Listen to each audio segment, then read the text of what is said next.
প্রতিটি মানুষের জীবনে কিছু না কিছু গল্প থাকে। কিছু গল্প হারিয়ে যায় অতীতের ঝরা পাতার মতো, আবার কিছু গল্প রয়ে যায় মনের অভ্যন্তরে। ভূত আছে কি নেই সেই নিয়ে তর্কের কোনো শেষ নেই। যদি আমি বলি যে ভূত কিংবা প্রেতে আমার ঠিক তেমন বিশ্বাস নেই, কিন্তু এই কিন্তু ভাবটাই সব চাইতে ভয়ঙ্কর। চোখের সামনে অলৌকিক কোনো ঘটনার সাক্ষী হয়ে থাকলেও মন কেন যেন খুঁতখুত করতে থাকে। কারণ যতই হোক, মানুষ আজ ভীষণভাবে বিজ্ঞান মনস্ক। আজ আমার বয়স প্রায় 70 হতে চলল, কিন্তু আমার জীবনে ঘটে যাওয়া কিছু ঘটনাকে আজ আর মনের ভ্রম বলে উড়িয়ে দিতে পারছি কই। যৌবনকালে আমি ছিলাম অকুত ভয়, যাকে বলে এক্সট্রিমলি ডেসপারেট। যখনই শুনতাম কোনো জায়গায় তেনাদের দেখা পাওয়া গেছে, সেটাকে ভুল প্রমাণ করার জন্য ছুটে যেতাম। বেশিরভাগ ক্ষেত্রেই দেখা যেত গুজব, আবার কিছু ক্ষেত্রে এমনও দেখা গেছে যে কিছু বদ মতলবের মানুষ, বা যাকে তোমরা দুষ্কৃতী বলো, তারা ভূত সেজে মানুষকে ভয় দেখাতো, যাতে সেই স্থানে তারা নির্বিবাদে সমস্ত বেআইনি কার্যকলাপ চালাতে পারে। ক্লাবে প্রবেশ করার সময় শুনলাম আজ এই বৃষ্টি বাদলার রাতে তোমরা ভূত নিয়ে তুমুল তর্ক জুড়েছ। তাই আমিও ভাবলাম তোমাদের সাথে যোগ দিই। তাহলে আপনি বলছেন যে আপনি ভূত দেখেছেন মল্লিক মশাই? ভূত? না, ঠিক ভূত নয়। তবে কি? তবে 1 কাপ চা অর্ডার করো। আগে একটু গলাটা ভিজিয়ে নি, তারপর তোমাদের গল্পটা বলছি। মিডনাইট স্টোরি হান্টের পক্ষ থেকে আমি অভয় আছি আপনাদের সাথে, আর আপনারা শুনছেন আজকে পলাশপুরের বিভীষিকা। তাহলে চলুন, আর বেশি কথা বাড়ালাম না, শুনতে থাকুন ও সঙ্গে থাকুন। শুরু হচ্ছে আজকের গল্প, পলাশপুরের বিভীষিকা।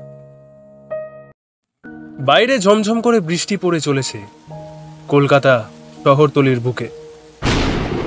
রাস্তায় প্রায় হাঁটু জল। উত্তর কলকাতার বালিগঞ্জের এই ক্লাবটিতে আজকের এই নৈশ আসর বেশ জমে উঠেছে। মল্লিক মশাই হরফে অবসরপ্রাপ্ত স্কুল মাস্টার আদি শঙ্কর মল্লিক প্রতিদিনের মতো আজও উপস্থিত হয়েছেন আজকের এই গল্পের আসরে। বছর প্রায় 70-এর কাছাকাছি হলেও দেখে তেমন বোঝা যায় না বললেই চলে। লম্বা, রিজু, দোহারা গঠন। একসময় যে রীতিমতো এক্সারসাইজ করতেন, সেটা আজও তার সাদা পাঞ্জাবির ভেতর থেকে ঠেলে বেরিয়ে আসা বুকের ছাতি দেখলেই বোঝা যায়। ক্লাবের অন্যান্য সদস্যদের মধ্যে রয়েছে পচা হরফে পটল চন্দ্র অধিকারী, বয়স আন্দাজ 30 হবে। এছাড়াও রয়েছেন গজানন্দ গোস্বামী, শ্রীধর রায়, তপেশ কুমার সাধুকা এবং আরও অনেকে। এদের প্রত্যেকেরই বয়স আনুমানিক 50 থেকে 63-র মধ্যে।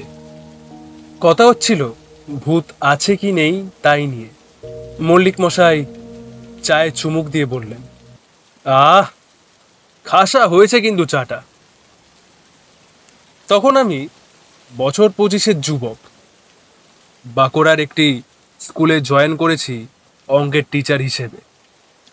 পরবর্তীকালে প্রমোশন নিয়ে আমি ওই স্কুলের হেডমাস্টার হিসেবে শেষের কিছু বছর কাজ করার সুযোগ পেয়েছিলাম। সালটা সম্ভবত 1950। স্কুলে গরমের ছুটি পড়ে যাওয়ায় আমি আমার ঘনিষ্ঠ বন্ধুর আমন্ত্রণে যাত্রা করি মল্লিকপুরের উদ্দেশ্যে। ইচ্ছে ছিল সেখানে 1 মাস গোটা কাটিয়ে তারপর আবার স্কুলে জয়েন করব, কিন্তু বিধিবাম। তখন কি আর জানতুম যে এই যাত্রা হবে আমার জীবনের সবচেয়ে স্মরণীয়? না, ভালো কিছু ঘটেনি, এই কথা হলফ করে বলতে পারি, কিন্তু খারাপটা যে এতটা নৃশংস এবং ভয়াবহতার ছাপ ফেলে দিতে পারে আমার জীবনে, সেটা যদি আগে জানতাম তাহলে ভুলেও ওই পথ মারাতাম না। ঠিক কি ঘটেছিল একটু খুলে বলবেন মল্লিকদা? খানিকটা বিরক্তি মেশানো গলায় প্রশ্ন করল পচা। এই তোমাদের এক সমস্যা, একদমই ধৈর্য নেই। ইয়ং জেনারেশন বলে কথা, বললেন মল্লিক বাবু। আরে দাদা, ওর কথা ছাড়ুন তো, আপনি বলতে থাকুন, আমরা শুনছি, বলল তপেশ বাবু। খুক খুক করে একটু কেশে নিয়ে পকেট থেকে একটা 4 মিনারের একটা সিগারেট ঠোঁটে গুজে তাতে অগ্নিসংযোগ করে মল্লিকবাবু আবার বলতে শুরু করলেন। গরমের ছুটিতে আমি কলকাতা ফিরে আসি এবং কিছু প্রয়োজনীয় জিনিস বাদছাদ করে রওনা দিই আমার গন্তব্যস্থলের দিকে। হাওড়া স্টেশন থেকে গৌরাঙ্গ এক্সপ্রেস ট্রেনটি যখন ছাড়ল তখন প্রায় রাত 8টা। জানলা দিয়ে মুখ বাড়িয়ে দেখলাম আমি আমার চির পরিচিত শহর থেকে একটু একটু করে দূরে সরে যাচ্ছি। ধীরে ধীরে স্টেশনটি ফেলে, বলা ভালো পেছনে ফেলে, ট্রেন চলতে লাগলো দ্রুত গতিতে। আমি সমস্ত কিছু গোছগাছ করে রাতের খাবার খেয়ে আপার বাড়িতে উঠে চোখ বুঝলাম, কিন্তু ঘুম কি আর সহজে আসে?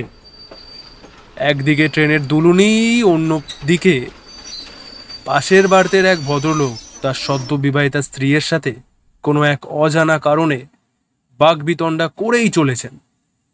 ধুত তারিকা বলে আমি এপাশ ফিরে শুতেই জানি না কখন কিভাবে আমি গভীরভাবে নিদ্রামগ্ন হয়ে পড়লাম। আচমকা ঘুমটা কেন জানি না ভেঙে গেল। চোখ খুলতেই দেখলাম সারা কামরায় ঘুটঘুটে অন্ধকার। বুঝতে পারলাম ট্রেনটি কোনো এক স্টেশনে দাঁড়িয়ে আছে। অন্ধকারে যতটা দেখা যায় বা অনুভব করা যায় তাতে বুঝলাম কামরার মানুষগুলো কোনো এক অজানা কারণে মুখে কুলু পেটে বসে আছে। সাধারণত এই সময়ে একটু হলেও হই হট্টগোল শোনা যায়। কোনো রকমে আমার সাইড ব্যাগ থেকে 5 সেলের টর্চটা বের করে ধীরে ধীরে আপার বার থেকে নিচে নেমে এলাম। ধুস, এ তো ঘোড়ার ডিম একটা ট্রেন জার্নির গল্প ফেঁদে বসলেন দেখছি। এখানে ভূত কোথায়? ফস করে বলে উঠল পচা। ভূত? গল্পে ভূত আছে কি নেই সেই বিষয়ে তো আমি এখনো কিচ্ছু বলিনি। আমি শুধু বলেছি আমি আমার জীবনের একটা গল্প বলতে চাই, যেটা শুনে তোমরা বিচার করবে যে এই গল্পটাকে ঠিক কোন জায়গায় বসাবে। রাগান্বিত কণ্ঠে বলে উঠলেন মল্লিক বাবু। আরে ছাড়েন তো পচার কথা মল্লিকদা, আপনি বলতে থাকুন। উৎসাহ ব্যঞ্জক গলায় বলে উঠল গজানন্দ। মল্লিকবাবু আবার বলতে শুরু করলেন। চারিদিকে আলো ফেলতেই দেখলাম সবাই কেমন যেন থতমত খেয়ে বসে রয়েছে। আমি একজনকে জিজ্ঞেস করতেই তিনি বলে উঠলেন এক অদ্ভুতরে ভয়ার্ত কণ্ঠে, দৃষ্টি জানলার দিকে। ওই যে ওই যে ওই যে ওরা আসছে, কাউকে বাঁচতে দেবে না, আমরা সবাই মারা যাব, সবাই মারা যাব আমরা। আমি পাল্টা প্রশ্ন করলাম, কারা আসছে? কাদের কথা বলছেন আপনি? ঠিক তক্ষুনি পাশ থেকে ভেসে এলো একটি মহিলা কণ্ঠ। দাদা, আমার স্বামীর কথায় কিছু মনে করবেন না প্লিজ, ওর মাথার ঠিক নেই। আসলে আসলে ট্রেনটি হঠাৎ এরকমভাবে এই জঙ্গলের মাঝখানে থেমে যাওয়ায় উনি খুব ভয় পেয়েছেন, তাই কল্পনাপ্রবণ হয়ে বিভ্রান্তির শিকার হয়েছেন। আমাকেও আপনারই মতো একই কথা তখন থেকে বলে চলেছেন। তাদের মুখে আলো ফেলে এবং কথা শুনে বুঝতে পারলাম এরা সেই দম্পতি যাদের বাগবিতণ্ডা কাল রাতে শুনেছিলাম। আমি ওনাকে প্রশ্ন করে যা জানতে পারলাম তা হলো মাঝরাতে পলাশপুরের এই জঙ্গলের মাঝে যে নতুন ট্রেন লাইন পাতা হয়েছে সেখান দিয়ে আমাদের এই ট্রেনটি যাবার সময় কোনো কারণে যান্ত্রিক ত্রুটি দেখা দেওয়ায় মাঝ পথে থেমে যায় এবং প্রায় 2 ঘন্টা হতে চলল সেটি এখানেই দাঁড়িয়ে আছে। এদিকে কোনো ট্রেন কর্মচারীর পর্যন্ত দেখা নেই। আমি আনমনে ভেবে যাচ্ছি যে ঠিক কি করা উচিত। ঠিক সেই সময় শুনতে পেলাম জঙ্গলের ভেতর থেকে কিছু প্রাণীর সম্মিলিত কণ্ঠের ডাক। এ তো নেকড়ের ডাক। তখনকার দিনে এইসব জঙ্গলে নেকড়ে থাকাটা অস্বাভাবিক কিছু না হলেও কেন জানি না গাটা বেশ ছমছম করে উঠল। মনে হলো ওরা যদি ট্রেনের প্যাসেঞ্জারদের ওপরে হামলা করে তখন কি করে আত্মরক্ষা করব। কিছু একটা মনে হতেই দৌড়ে গেলাম ট্রেনের দরজার কাছে। লোহার শক্ত হাতল দেওয়া দরজাটা হাট করে খোলা।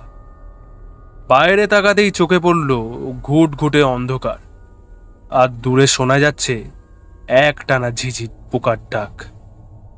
ঠিক সেই সময় শুনতে পেলাম জঙ্গলের ভেতর থেকে খুসখুস করে কারোর পায়ে চলার শব্দ। মনে হলো নিশ্চয়ই কোনো মানুষ নইলে কোনো বন্য জন্তুর চলাফেরায় এরকম শব্দ সাধারণত হয় না, এক যদি না কোনো বিশালাকায় হাতি হয়। আমি শব্দের উৎস লক্ষ্য করে সেদিকে আলো ফেলতেই দেখতে পেলাম মানুষের সমান উচ্চতা বিশিষ্ট এক বিশালাকায় লোমশ প্রাণী 2 পায়ে ভর দিয়ে এগিয়ে আসছে আমাদের কামরার দিকে।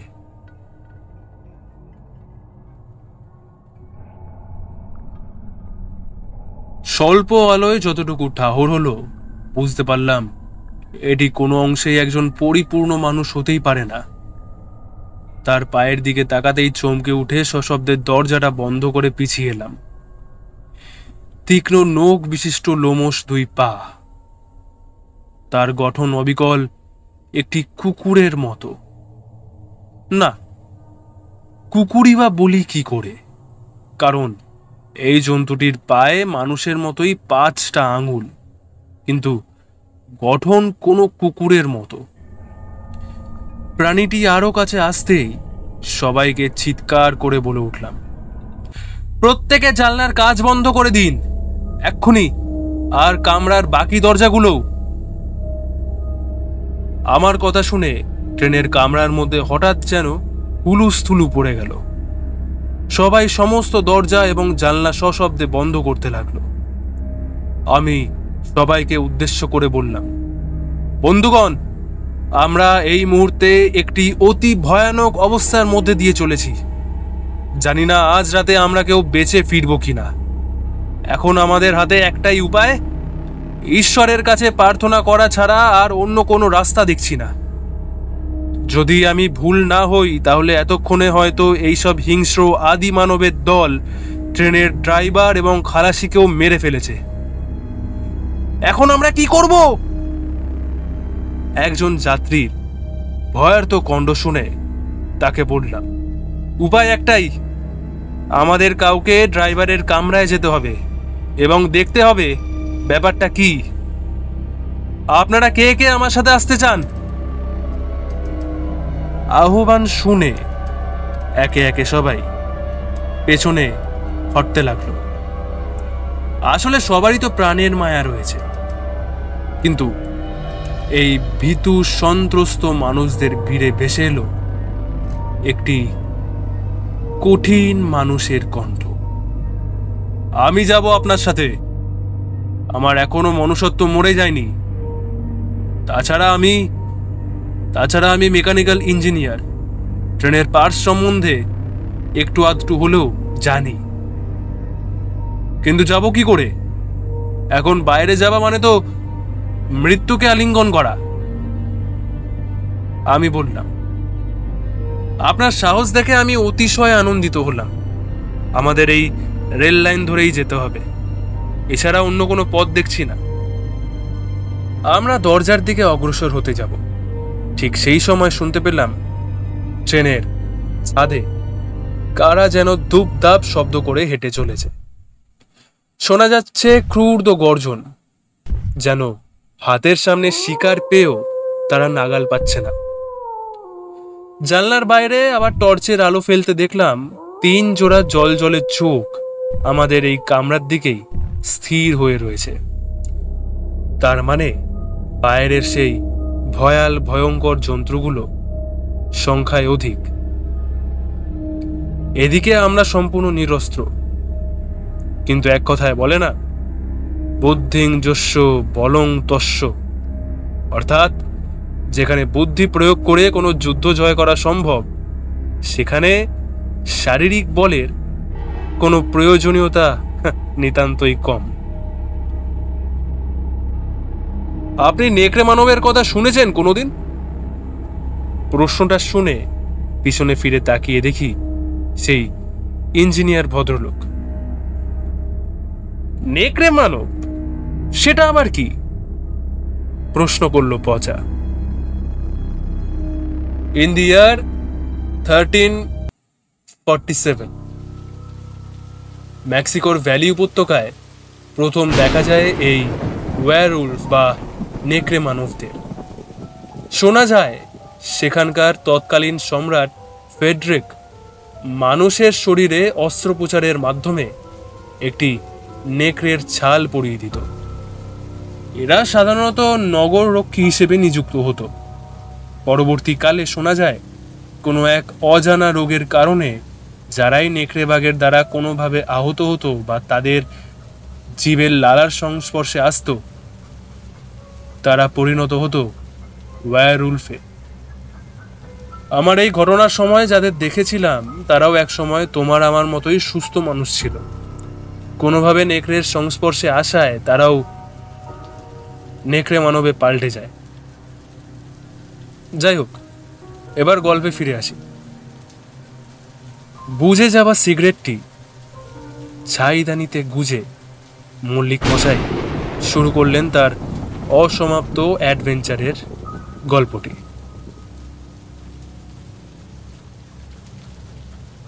হ্যাঁ, শুনেছি বই কি, ইতিহাসের পাতায় এদের নাম উল্লেখ আছে। তবে এইসব গল্প সাধারণত রূপকথার বইতেই মানায়, বাস্তবে নয়। তবে নিজের চোখে যা দেখছি তা উড়িয়ে দিতে কি করে পারি, বললেন মল্লিকবাবু। আমি একজন ক্রিপ্টোজুলজিস্ট, অর্থাৎ রূপকথার পাতায় বর্ণিত জীবজন্তুদের সন্ধান করাই আমার আসল কাজ। মেকানিক্যাল ইঞ্জিনিয়ার পড়েছিলাম কারণ সেটা আমার বাবার ইচ্ছে ছিল, কিন্তু আমার শখটিকে আজও ধরে রেখেছি আমি। ঠিক সেই সময় সবাই শুনতে পেল আবারও একটি তীক্ষ্ণ চিৎকার। অনেকগুলো কুকুর যেন একটানা কেঁদে চলেছে। চকিতে সবাই জানলার দিকে তাকাতেই তারা দেখতে পেল একটি কালো লোমশ মুখ। জানলার কাছে মুখ রেখে সে ভিতরের মানুষগুলোকে দেখে চলেছে। চোখ দুটো ভীষণ উজ্জ্বল এবং এই অন্ধকার রাতে জ্বলজ্বল করছে। হঠাৎ সে তার শক্ত কঠিন বাহু দিয়ে এক ধাক্কা মারল জানলার কাছে। সশব্দে ভেঙে পড়ল সেটি। তারপর সে হাত বাড়িয়ে জানলার ঠিক সামনে বসে থাকা এক ভদ্রলোকের হাত ধরে মোক্ষম টান দিল। কামরায় উপস্থিত প্রত্যেকে পীড়িতদ্রোহী চিৎকার করে উঠল, বাঁচাও বাঁচাও, কে কোথায় আছো, আমাদের রক্ষে করো। ভদ্রলোকটি প্রাণপণে তার হাত ছাড়ানোর চেষ্টা করতেই সেই দানবটি তার হাতে এক কামড় বসালো। হাতের মাংস খুবলে উঠে সেখান দিয়ে প্রবল বেগে রক্তপাত হতে লাগলো। আমি তখনই লাফ দিয়ে হাতের টর্চের আলো তার চোখ লক্ষ্য করে তাক করি। আশ্চর্য কাণ্ড, সে 2 চোখ চেপে ধরে সেখান থেকে পালিয়ে গেল। হাফ ছেড়ে বাঁচলাম আমরা প্রত্যেকে। এরপর আমি আর সেই ইঞ্জিনিয়ার ভদ্রলোকটি ঠিক করলাম আমরা ট্রেনের ছাদ দিয়ে অগ্রসর হব ট্রেনের মেন কন্ট্রোল রুমের দিকে। ধীরে ধীরে আমরা জানলার গারদে পা রেখে ট্রেনের ছাদে উঠলাম। ঠিক সেই সময় দেখতে পেলাম জঙ্গল থেকে একসাথে অনেকগুলো নরপিশাচ হিংস্র বন্যতায় ছুটে আসছে আমাদের দিকে। আমি সেই ভদ্রলোককে বললাম, সময় খুব কম, আমাদের দ্রুত পৌঁছতে হবে। আমরা রুদ্ধশ্বাসে ট্রেনের ছাদ দিয়ে ছুটতে শুরু করলাম। আওয়াজ হতে লাগলো ধপ ধপ ধপ। ঠিক সেই সময় দেখলাম একজন নেকড়ে মানুষ তার হাতে তীক্ষ্ণ নখের সাহায্যে 2 পায়ে ভর দিয়ে ট্রেনের ছাদে ওঠার চেষ্টা করছে ক্রমাগত। অবশেষে সে সফল হলো। ততক্ষণে আমরা আরো কিছুটা পথ অতিক্রম করেছি। ঠিক সেই মুহূর্তে পিছনে ফিরে দেখলাম সেই ভয়াল দর্শন জন্তুটি সামনে ঝুঁকে পিছনের 2 পায়ের ধাওয়া গেড়ে আমাদের উপর এক মোক্ষম লাফ দিল। আমি আমার টর্চের আলো ফেললাম ঠিক তার চোখের মনির ওপরে। সে চিৎকার করে ট্রেনের ছাদে ধরাশয়ী হলো। এরপর সেই ইঞ্জিনিয়ার সাহেব ছুটে গিয়ে তার কোমরে এক জোরে লাথি কষাতেই সে ছিটকে পড়ে গেল নিচে।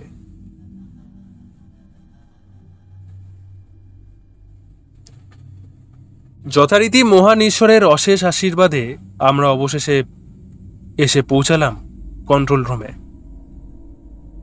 দরজাটা খুলতেই চোখে পড়ল এক ভয়ানক নরকীয় দৃশ্য। ড্রাইভার এবং হেলপারের ছিন্ন ভিন্ন মৃতদেহ পড়ে আছে আধ খাওয়া অবস্থায়, সারা মেঝে রক্তাক্ত।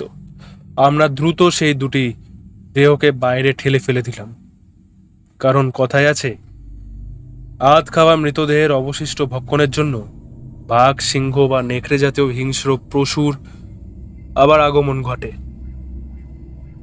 আমরা দ্রুত কাজ শুরু করলাম। ট্রেনের কল কবজা ভালো করে পরীক্ষা নিরীক্ষা করে সেই ভদ্রলোকটি জানালো যে তার কেটে গেছে, ফলে ফ্লুয়েল লিক হচ্ছে। এই তার জোড়া লাগাতে পারলে আমরা সেখান থেকে যেতে পারবো। সে সামনে থাকা একটি সবুজ বাটন দেখিয়ে বলল, ইঞ্জিন স্টার্ট হলেই এটা যেন প্রেস করি এবং সামনে থাকা একটি লোহার ডান্ডা মতো বস্তুকে যেন সামনের দিকে টেনে ধরি, তাহলেই ট্রেন স্টার্ট হয়ে যাবে। সে চলে গেল ট্রেনের নিচে তার ঠিক করতে। সময় যেন আর কাটতে চাইছিল না। একটা মুহূর্ত যেন মনে হচ্ছিল 1 কোটি আলোকবর্ষের সমান। সামনের সবুজ আলো জ্বলে উঠতেই সম্বিত ফিরল। তার মানে তার জোড়া লাগানো গেছে, আর কোনো অশরীরী প্রতিরোধ আমাদের আটকাতে পারবে না। লোহার ডান্ডাটা পেছনের দিকে ঘুরিয়ে দিতেই ট্রেন স্টার্ট নিল। কিন্তু সেই ভদ্রলোক কোথায়? এদিকে ট্রেনের কল কবজা সম্বন্ধে যথেষ্ট জ্ঞান না থাকায় ট্রেন থামাতেও পারছি না। ধীরে ধীরে ট্রেনের স্পিড বাড়তে লাগলো। ঠিক সেই সময় সেই ভদ্রলোকটি ট্রেনের নিচ থেকে উঠে আসলেন ড্রাইভারের কামরায়, সারা গায়ে হাতে ধুলো কালি মাখা। আমি আবেগে তাকে জড়িয়ে ধরে বললাম, ব্রাভো ব্রাভো, তুমি অসাধ্য সাধন করেছো। কিন্তু সে কোনো কথা বলল না দেখে একটু অবাক হলাম। ঠিক কিছুক্ষণ পরেই আমার পাশের সিট থেকে একটা তীব্র জান্তব গর্জন শুনে পেছনে ফিরে দেখি সেই ভদ্রলোকের হাতে নখের আঁচড়। সে ধীরে ধীরে পরিবর্তিত হচ্ছে। সে উপরের দিকে মুখ করল এবং সাথে সাথে তার চোয়াল ঝুলে পড়ল। তার মুখটি পরিবর্তিত হয়ে একটি নেকড়ের মুখে পরিণত হলো। মুখ হয়ে উঠল ছুচলো এবং তীক্ষ্ণ দাঁত সমৃদ্ধ। তার হাতে পায়ে ধীরে ধীরে লোম গজাতে শুরু করলো। ক্রমশ সে পরিণত হতে থাকলো একটি নেকড়ে মানবে। গতিক ভালো না বুঝে আমি ধীরে ধীরে আমার পকেটে রাখা টর্চটা বের করে তার আলো ফেললাম ঠিক তার চোখে। তীব্র গর্জন করে সে দুই চোখ ঢেকে ফেলল এবং সেই অবস্থাতেই আমাকে তার তীক্ষ্ণ নখ দিয়ে আক্রমণ করার চেষ্টা করল। আমি কোনো রকমে দুর্বল প্রতিরোধ সৃষ্টি করে নিজেকে বাঁচিয়ে যাচ্ছিলাম। ঠিক সেই সময় দেখলাম আমার পেছনে আরও একটি নেকড়ে মানব। মনে হলো এটি সেই ব্যক্তি যিনি নেকড়ে মানবের সংস্পর্শে এসেছিলেন। আমি তৎক্ষণাৎ ড্রাইভারের সিট ছেড়ে ধীর পায়ে এগোতে লাগলাম ট্রেনের ছাদের দিকে। উদ্দেশ্য কোনো রকমে পলায়ন, কিন্তু পারলাম না কিছুতেই। দুজন একসাথে ঝাঁপিয়ে পড়ল আমার উপরে। ঠিক সেই সময় একটা অদ্ভুত ঘটনা ঘটল। অত্যাশ্চর্য এই ঘটনাকে ঠিক কি বলে ব্যাখ্যা দেব জানি না। ইঞ্জিনিয়ার সেই ভদ্রলোক যেন ধীরে ধীরে নিজের গলায় বলে উঠলেন, স্যার স্যার আমি নিজেকে আটকাতে পারছি না। ভিতরে এক দানব আমাকে বাধ্য করছে আপনাকে হত্যা করতে, কিন্তু ভিতরে এখনো একটু হলেও মনুষ্যত্ব বোধ জীবিত আছে। এই বলে সে ঝাঁপিয়ে পড়ল দ্বিতীয় ওয়্যারউলফের উপরে। লাগলো এক ভীষণ দানবিক যুদ্ধ। কেউ কারোর থেকে কম যায় না। একে অপরে ঝাঁপিয়ে পড়ে তারা প্রাণপণে লড়াই শুরু করলো। কিন্তু সেই ভদ্রলোকটি তখনও সম্পূর্ণরূপে নেকড়ে মানবে পরিণত হয়নি। তাই যতই হোক তার শক্তি একটু হলেও কম। আমি দেখতে পেলাম ঝটাপুটি করতে করতে তারা ট্রেনের দরজার সামনে এসে দাঁড়ালো। আমার দিকে এক দৃষ্টিতে তাকালো সেই আধা নেকড়ে মানব স্বরূপী ভদ্রলোকটি। এরপরে সে দ্বিতীয় পিশাচকে নিয়ে ঝাঁপ দিল ট্রেনের বাইরে।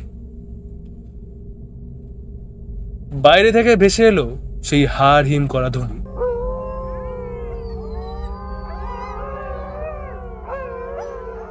এর পরের গল্প খুবই সংক্ষিপ্ত। আমি রেডিওর মাধ্যমে যোগাযোগ করি ট্রেনের কর্মকর্তাদের সাথে। তারা আমায় ট্রেনে কিভাবে থামাতে হয় তার ইনস্ট্রাকশন দেয় এবং যথারীতি ট্রেন স্টেশনে প্রবেশ করে। এরপর তোমরা বলো, একে কি ভূত বলবে না পিশাচ, কিংবা কোনো অমীমাংসিত রহস্য?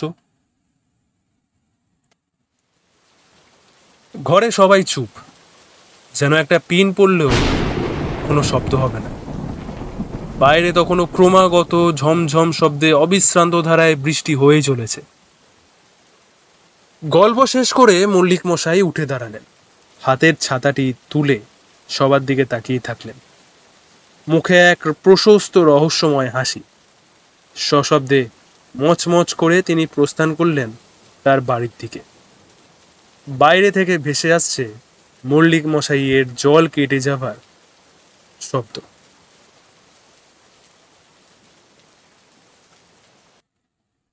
তো কেমন লাগলো আজকের গল্প জানাতে ভুলবেন না আমাদের কমেন্ট বক্সে। আর এই রকমই নিত্য নতুন গল্পের আপডেট পেতে হলে এখনই সাবস্ক্রাইব করুন আমাদের চ্যানেল মিডনাইট স্টোরি হান্টকে। আর পাশে রাখা বেল আইকনে ক্লিক করে নোটিফিকেশন অল করে দিন, যাতে প্রত্যেক সপ্তাহে গল্প আসলেই তার সবার আগে নোটিফিকেশন যায় আপনার ফোনে। সুস্থ থাকবেন, সঙ্গে থাকবেন ও শুনতে থাকবেন। শুভরাত্রি।